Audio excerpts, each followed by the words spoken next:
Doctor Agarwal's கண் மருத்துவமனை இலவச கண் பரிசோதனையை வழங்குகிறது. Book appointment now. பட்டாசு மாவட்ட இலைக்கட்சியில் பற்றியிருக்கும் உட்கட்சி மோதல் சரவடி போல படபடவென வெடித்துக் கொண்டிருக்கும் நிலையில் ஆவடியில் இருந்து அட்ரஸ் மாறி சென்றவருக்கு எதிராக கட்டம் கட்டப்படுவதாக வெளியாகியிருக்கும் தகவல் தகித்துக் கொண்டிருக்கிறது. விருதுநகர் மாவட்ட அதிமுகவில் முடிசூடா மன்னனாக வலம் வருபவர்தான் முன்னாள் அமைச்சர் KT ராஜேந்திர பாலாஜி. எடப்பாடி பழனிசாமியின் நம்பிக்கைக்குரிய தளபதிகளில் ஒருவரான இவர் அண்மையில் கட்சி நிகழ்ச்சி ஒன்றில் கண் கசக்கியது ஏன் என்ற பின்னணி உலாவர தொடங்கியிருக்கிறது.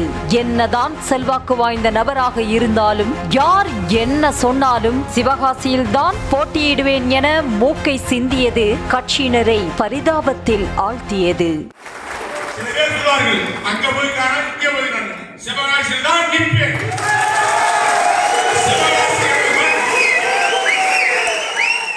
விருதுநகர் அதிமுகவில் தனிக்காட்டு ராஜாவாக வலம் வந்த KT ராஜேந்திர பாலாஜிக்கு முன்னாள் அமைச்சர் மாஃபா பாண்டியராஜன் வருகை புகைச்சலை ஏற்படுத்தி இருக்கிறது. ஜெயலலிதா இருக்கும் போது தேமுதிகவில் இருந்து அதிமுகவுக்கு தாவிய பாண்டியராஜனை ஒரு உரையில் 2 கத்தி இருந்தால் கட்சிக்குத்தான் பின்னடைவு என அன்றே கணித்து மாஃபா பாண்டியராஜனை ஆவடிக்கு டிரான்ஸ்பர் செய்து MLA வாக்கியதோடு அமைச்சராகவும் உயர்த்தி அழகு பார்த்தார்.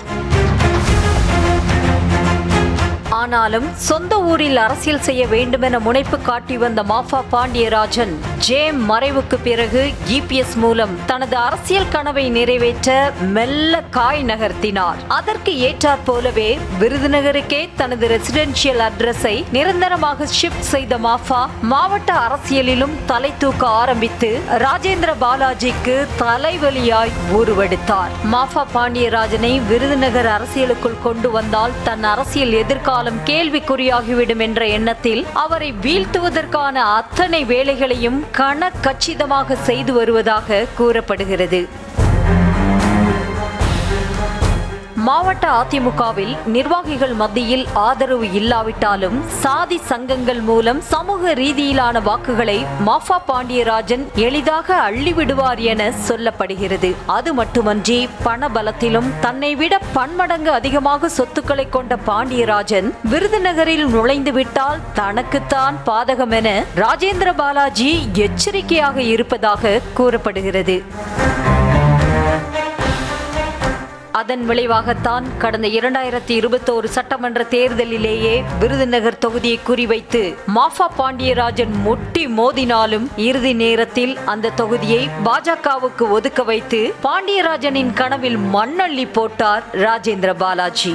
அதே போல கடந்த மக்களவை தேர்தலில் விருதுநகர் தொகுதியில் போட்டியிட வாய்ப்பு கேட்டு MGR மாளிகை கதவுகளை மாஃபா பாண்டியராஜன் தட்டி கொண்டிருந்த வேளையில் தேமுதிகவுக்கு தொகுதியை தாரை வார்த்து கொடுத்தது மட்டுமல்லாமல் விஜய பிரபாகரனுக்காக அள்ளும் பகலும் அயராது உழைத்து தீவிர வாக்கு சேகரிப்பிலும் ஈடுபட்டார் ராஜேந்திர பாலாஜி.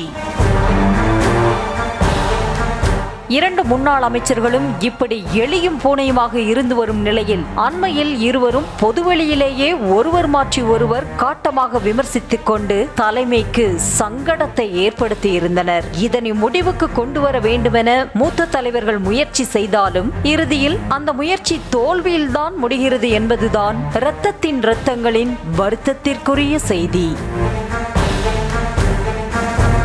இந்த நிலையில்தான் வரவிருக்கும் சட்டமன்ற தேர்தலிலாவது விருதுநகர் அல்லது சிவகாசி தொகுதியை எப்படியாவது கேட்டு பெற வேண்டுமென தனக்கு தெரிந்த வழிகளிலெல்லாம் சென்று முயற்சி செய்து வருகிறாராம் மாஃபா பாண்டியராஜன். இதை அறிந்து கொண்ட ராஜேந்திர பாலாஜி மாஃபாவின் சாய்ஸில் இருக்கும் சிவகாசி தொகுதியில் தானே களமிறங்க முடிவு செய்திருப்பதாக சொல்லப்படுகிறது.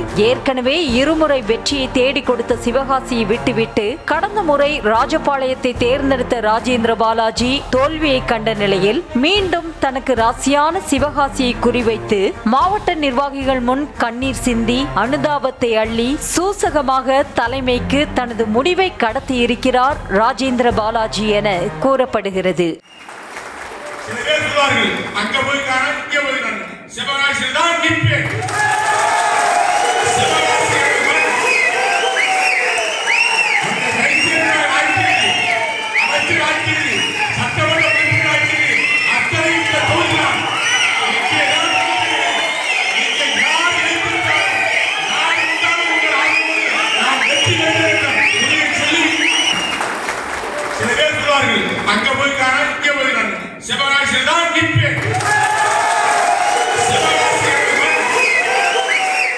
அது மட்டுமன்றி மாஃபாவின் முதல் சாய்ஸான விருதுநகர் தொகுதியிலும் பாஜக வேட்பாளரை நிறுத்தி மாஃபா பாண்டியராஜனை அங்கிருந்து அனுப்ப வேண்டும் என ராஜேந்திர பாலாஜி கட்டம் கட்டி வருவதாக தகவல் பரவி வருகிறது. குறிப்பாக பாஜக சார்பில் சரத்குமாரை வேட்பாளராக நிறுத்த வேண்டும் என திட்டமிட்டுதான் அண்மையில் அவரை நேரில் சந்தித்து பேச்சுவார்த்தையும் நடத்தியிருக்கிறார் ராஜேந்திர பாலாஜி. அதற்கு சரத்குமாரும் இசைவு தெரிவித்து விட்டதால் விருதுநகரில் எப்போதும் ராஜேந்திர பாலாஜியின் ராஜ்யம்தான் என அவரது ஆதரவாளர்கள் இப்போதே உற்சாகமாக கூறி வருகின்றனர். ராஜேந்திர பாலாஜியின் குடைச்சலால் விருதுநகரில் துளிர்விட முடியவில்லை என்றால் மீண்டும் ஆவடி அரசியலுக்கே தனது அட்ரஸை மாற்றிக்கொண்டு சென்று விடலாம் என்ற முடிவுக்கு மாஃபா பாண்டியராஜன் வந்துவிட்டதாகவும் சொல்லப்படுகிறது. ஆக மொத்தம் வரவிருக்கும் 2026 தேர்தல் விருதுநகர் மாவட்ட அதிமுகவில் ஒரு பஞ்சாயத்தை கூட்டாமல் விடாது என்பதே உறுதியாகிறது. டாக்டர் அகர்வால்ஸ் கண் மருத்துவமனை இலவச கண் பரிசோதனையை வழங்குகிறது. Book appointment now.